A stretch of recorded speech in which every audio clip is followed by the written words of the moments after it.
Kung ito na yung huli nating pagdinig o maaari pa tayo magkaroon ng pagdinig, depende po kung may pagtatagumpay nila ang kanilang layunin na talagang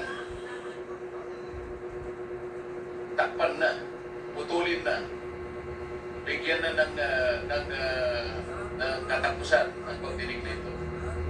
Ngayon lamang po sa ilalim ng atmosphere na ginagawa natin ngayon, napapansin ninyo na nandyan po yung pressure na nakabantay sa atin.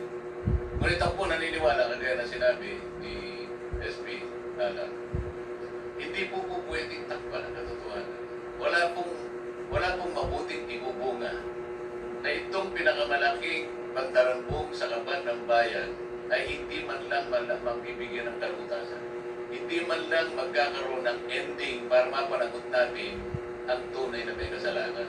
Hindi po tayo patatawarin ng taong bayan kapag hindi po ito natuloy. Ngayon, kung gusto po nilang ituloy ito sa ilalim ng kanilang pamumuno, nasa sa kanila po yun. Pero sasagutin nila sa taong bayan, ano po gagawin nila? Itutuloy po ba nila?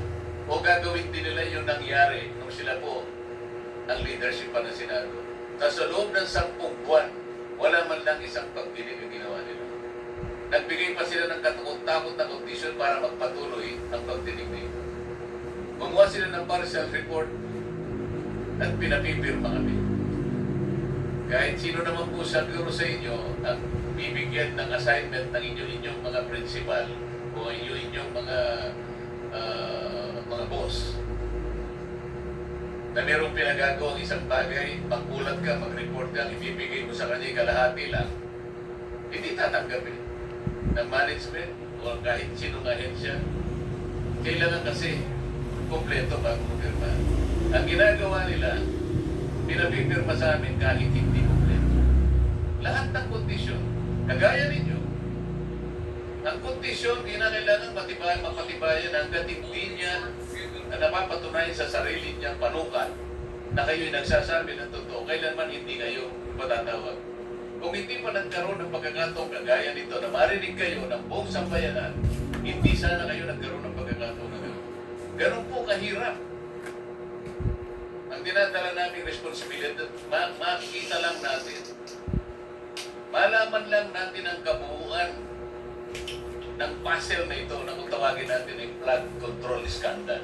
Trilyong piso ang pinaltas. Ninakaw sa pera ng bayan. Pera ng tao ang nagnakaw po sa tanghaling tapat. Hindi po nakamaskara. Nakakurbata po, nakabarong lahat. Pagkatapos, ayaw nilang ituloy ang pagdinig na ito. Masama po ba na magsama-sama kami? Bakit po sila nagalit sa amin nung sabihin namin ituloy natin ito? Ayaw po ba nilang yung tungkulin na yun ay pagsilbihan nilang taong bayan?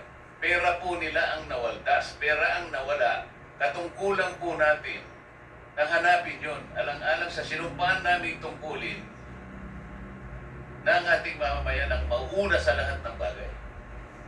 Hindi kailanman ipagpapauna ang sarili ng interes. Nakita na po natin ngayon, kaya po pala gano'n ang kanilang patakaran.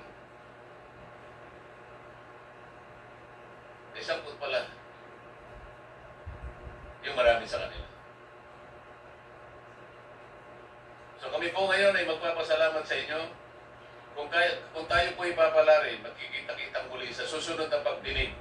Sana may pagpatuloy natin para mabuksan lahat ang dapat na buksan.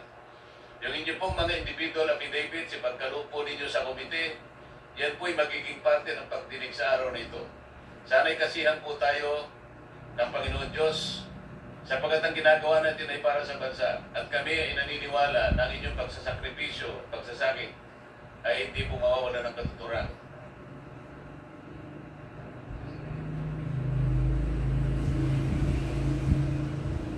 Chairman, may I suggest we